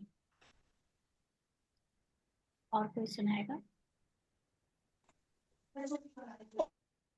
ओम शांति। हाँ बाबा जी। ने कहा है, जो बाबा ने आज मुरली में कहा है कि क्रोध के लिए, और मतलब जो ड्रामा में आता है, तो उसको अंदर नहीं लेना है। तो ये चीजें है दीदी, कल हमारे साथ हुई है। क्रोध भी, मतलब क्रोध भी आया, थोड़ा रोए भी हैं, और मतलब लेकिन बाबा को अंदर में मीठा बाबा, मेरा बाबा कहते रहे, लेकिन अंदर से यही लगता रहा कि नहीं, बाबा कैसी भी परिस्थिति आए लेकिन बाबा को नहीं छोड़ेंगे। ठीक है जी। इंटू सिस ब्रदर या सिस्टर, आई डोंट नो कौन है, आपको कुछ बताना है? बीके पिंटू। हाँ, ओम शांति दीदी। हाँ जी। आत्मा के स्वधर्म में टिकना ही एक्चुअली धर्म स्थापन में सहयोग देना बाबा का जो मेन कर्तव्य है अभी इस टाइम पे। ओम शांति। अनीता सिस्टर। ओम शांति दीदी। दीदी आज तक तो बस आत्मा आत्मा सोचते ही रहते थे, लेकिन आपसे जुड़ने के बाद मुझे पता लगा कि आत्मा क्या है, और अब आत्मा के सब धर्म में टिक भी रहे हैं और अंतर्मुखी भी हो रहे हैं थोड़ा थोड़ा, और अपनी कमी कमजोरियों को भी देख रहे हैं कि हमें कहाँ मतलब गुस्सा भी आ रहा है। जैसे गली में बच्चे पूरा पूरा दिन शोर मचाते हैं, तो कल बहुत गुस्सा आ रहा था, लेकिन आज यही सोचा कि नहीं, उनका भी रोल है और हमारा भी रोल है, वो भी आत्मा है। तो रहम दिल बनना है हमें, और बाबा को कभी भी छोड़ना नहीं है। और दीदी बहुत कोशिश कर रही हूँ कि मतलब मैं आत्मिक स्थिति में स्थित रहूं। मुझे एक बहुत चीज और अच्छा लग बताऊं, रहा है। ओम एक चीज शांति और दीदी। बताऊं इसमें, जब भी आपको ऐसे लगे बाहर से जी कोई शोर है या कोई भी चीज डिस्ट्रैक्ट कर रही है, ये आपके लिए एक पुरुषार्थ करने की अपॉर्चुनिटी है कि आप अपना ध्यान वहां से हटाओ। क्योंकि मैं अपने अनुभव से आपको बता रही हूँ, अभी जैसे यहाँ पर ये जो सेवा हो रही है, ये लैपटॉप बैठकर जो क्लास अपन कर रहे हैं, इसमें ये हमारा जो बाबा ने लौकिक में घर दिया है रहने को, ये मेन रोड पे है और आपको पता नहीं चलता, वो तो ड्यू टू दिस माइक। बाहर इतना शोर चलता है, इतना शोर आता है पूरे दिन। बट यही परीक्षा है कि तुम संसार के प्रति तुम्हारा बाह्यमुखता में ध्यान है या अपनी अंतर्मुखता में ध्यान है। और वाकई में ऐसा होता है कि जब आपकी अंतर्मुखी हो जाते हो, आपको बाहर का संसार का शोर सुनाई देना, डिस्टरबेंस सारा होना बंद हो जाता है। वही आपकी अचीवमेंट है। अगर वो डिस्टर्ब करेंगे नहीं तो आपकी परीक्षा कैसे हुई कि आप अंतर्मुखी हो या बाहरमुखी हो। ये सब ठीक है कि ये ज्ञानी आत्मा दिमाग लगा रही है, शुभ भावना दे रही है कि वो भी तो बच्चे हैं, ये भी है वो भी है। ये इससे भी परे की अवस्था है कि आपका ध्यान वहां जाए ही नहीं। जी अंतर्मुखी होने का मतलब परीक्षा जी तभी है दीदी। जब बाहर शोर बहुत हो, तब भी आप अंदर की शांति में स्थित हो। है ना, तो इसका अभ्यास करना। जी ध्यान हटा दोगे जी तो वो दीदी, बाहर थैंक यू, शोर शुक्रिया आपको बाबा। पता भी नहीं चलेगा कि कोई शोर कर रहा है। जी, रीना सिस्टर। जी दीदी। ओम शांति बहन, जैसे अभी बहन ने कहा ना कि सुनने के बाद, मैंने भी यहाँ पे थोड़े दिन पहले ज्वाइन किया, मतलब कपल ऑफ मंथ्स अगो। तो मैं साक्षी दृष्टा बनने की मेरा जैसे चैलेंज था, ये सब था। ये अभी सुनने के बाद, रोज रोज रोज रोज मुरलियां सुनने के बाद, ज्वाइन होने के बाद ही अब अपने संकल्पों को हम साक्षी होकर देख सकते हैं। पता लग जाता है कि कब देवान में या करेक्टर में घुस गए हैं, कब बाबा के पास बैठे हैं। तो ये क्लैरिटी बहुत अच्छी तरह से होती जा रही है, तो इसके लिए शुक्रिया। और जैसे कल आपने बोला था कि एक क्लास हम उठाएंगे जब हम बताएंगे कि किस तरह से पूरी स्वर्णिम दुनिया हमारे खुद के ही दृष्टि और वृत्ति से होगी, तो उसमें भी बुद्धि चलना शुरू हो गई कि जैसे ही आपका ये पॉइंट आता है ना, वो कैसे था, बीज की तरह से दिमाग में घुस के फिर वो को लगता है कि अब इसका भी चिंतन मनन करना चाहिए। तो इसमें लगा प्रकाश की दो क्वालिटीज होती हैं, जैसे कि एक है इल्यूमिनेट करना, जिससे को मतलब उसको प्रकाशित करना, और दूसरा उसको एनर्जी देना, जिसको हम सन की रेस से भी कंपेयर कर सकते हैं। तो एनर्जी देना, ये जो विस्तार हुआ है, सारा एनर्जी का विस्तार हुआ, जो कि आत्मा की एनर्जी से विस्तार हुआ। और जो इल्यूमिनेट करना, उसको फोकस में लाना, अटेंशन देना, जिसके लिए आपने एक बार डबल स्लिट एक्सपेरिमेंट भी बोला था कि वो सॉलिडिफाई करता है। अब ये दुनिया स्वर्णिम कैसे बनेगी, ये जब आपकी क्लास अटेंड होगी तब ज्यादा इसमें क्लैरिटी ये आएगी। पता नहीं ओम बाबा कब शांति, कराएगा, शुक्रिया। बाबा एक दो झलक दिखाता है और फिर ना भूल जाते हैं। ये कुछ बाबा की ये चालाकी। बाबा हाँ, और जैसे अब चालाक, बाबा से बात मतलब करते टच कराता है और फिर सब भुला देता है। पता नहीं, जब बाबा का टाइम होगा तब कर देखते हैं बाबा क्या कराएगा। तो क्योंकि जब आपने और बीज रोज डाला तो ज्ञान उसमें चेंज भी चिंतन होता चलना है। शुरू हो गया। बाबा पहले कुछ और पढ़ा रहा था, फिर बाबा ने उसको कुछ चेंज कर बिल्कुल दिया। बिल्कुल। तो कंफ्यूज हो गई हूँ मैं, इसलिए मैं कहती हूँ छोड़ो सब कुछ बाबा साइलेंट। तो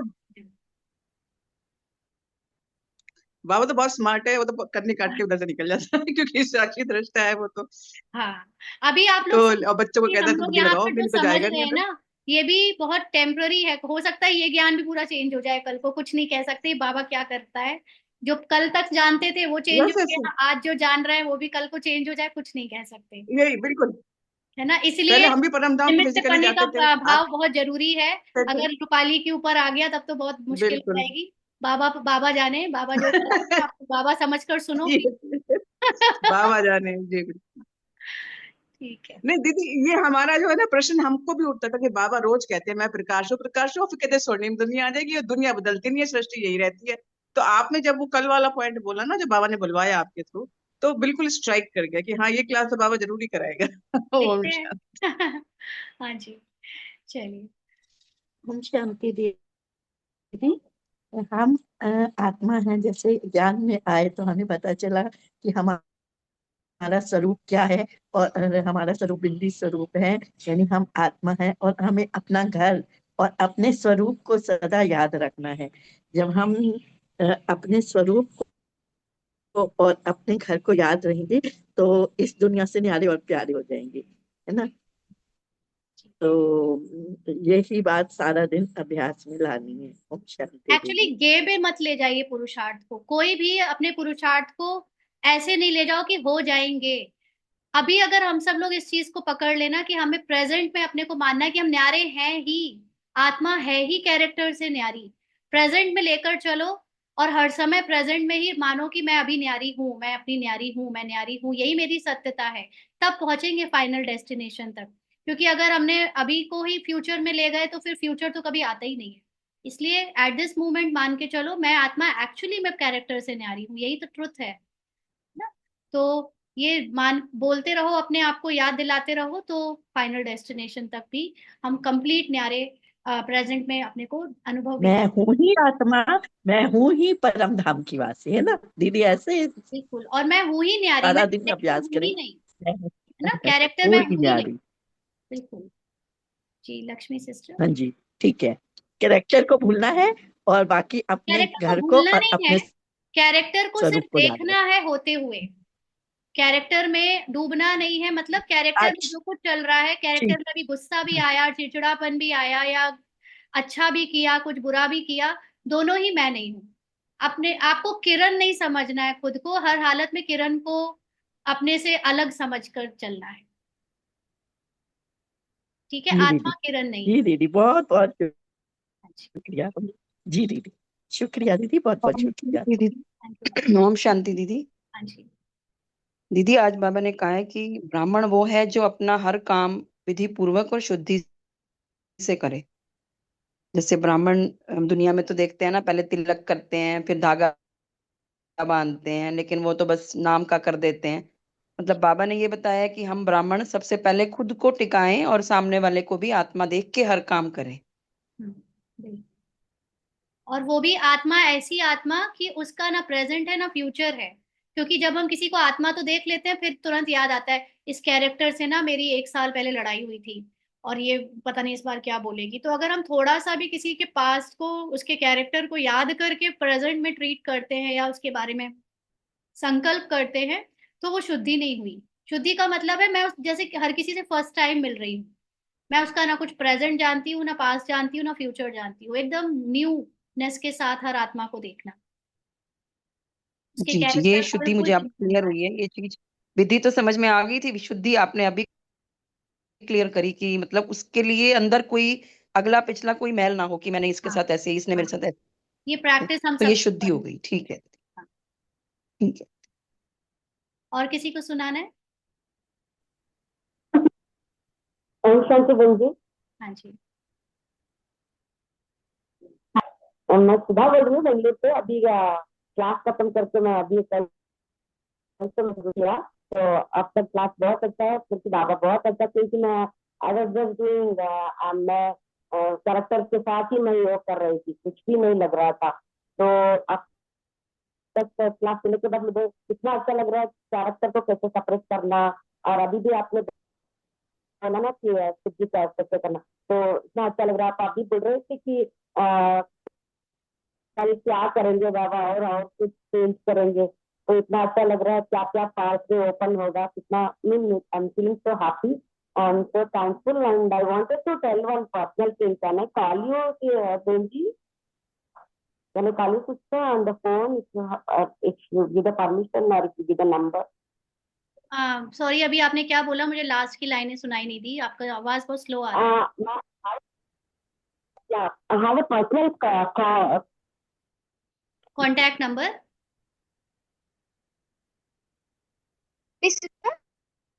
हाँ जी। I have a personal question, मुझे एक पर्सनल क्वेश्चन हाँ, आप मुझसे फोन पे पूछना बात था। कर लीजिएगा या शाम की क्लास में बात कर लीजिएगा। ओके ठीक है, आप ओके। ग्रुप में ओ है ना, तो कनेक्शन के ऊपर है ना आपका नंबर, हाँ, जो जिससे आपको लिंक रूपाली मिलती करके है ग्रुप आपका में, नंबर है ना, वही राइट, नंबर है ना? वही नंबर है, राइट। हाँ हाँ, कितने बजे आप फ्री रहते हैं बहन जी आपको फोन आप करने के 10 बजे लिए? के बाद कॉल कर लेना, ठीक है? अगर मैं कर उठा पाऊंगी तो ठीक है, नहीं उठा पाऊंगी तो कॉल बैक कर लेना। ओके और किसी को सुनाना है? Okay okay, thank you so much, thank you so much. पुरुषार्थ का टाइम फिक्स है, इसलिए योग युक्त अंतर्मुखी पर पूरा अटेंशन। विधि और सिद्धि का मीन्स, विधि मीन्स किसी का भी रोल और कैरेक्टर को नहीं देखना, सिद्धि मीन्स कंटिन्यूअसली कनेक्शन बाबा के साथ, राइट। ऑपोजिट सर्कमस्टांसेस, जब कोई ऐसा क्वेश्चन कर कर ले जिसको आंसर नहीं कर पाए, उसमें भी थैंकफुल रहे, राइट। क्योंकि वह भी हमारे पुरुषार्थ को बढ़ा सकता है, ज्ञान की डेप्थ में जाने की क्यूरियोसिटी बढ़ा देगा। करेक्ट। आप में से जितने लोग जो क्वेश्चंस पूछते हो ना, तो मुझे बहुत मजा आ जाता है, क्योंकि कई क्वेश्चंस मेरे अंदर नहीं उठे कभी, बट आपने पूछे और बाबा ने उसको जैसे आंसर करवाया तो मुझे तुरंत सुनने को मिल गया, अरे अच्छा इसका आंसर ये था। क्योंकि पहले क्वेश्चन उठना बहुत जरूरी है, अगर क्वेश्चन ही नहीं मन में आएंगे तो फिर हम ज्ञान को बढ़ाएंगे कैसे ना। इसलिए दूसरों को सुनाते रहें, उनके क्वेश्चन नोट करते रहें। ठीक है, लक्ष्मी चौक से सिस्टर जल्दी बताएं, फिर उसके बाद बाबा को याद करें।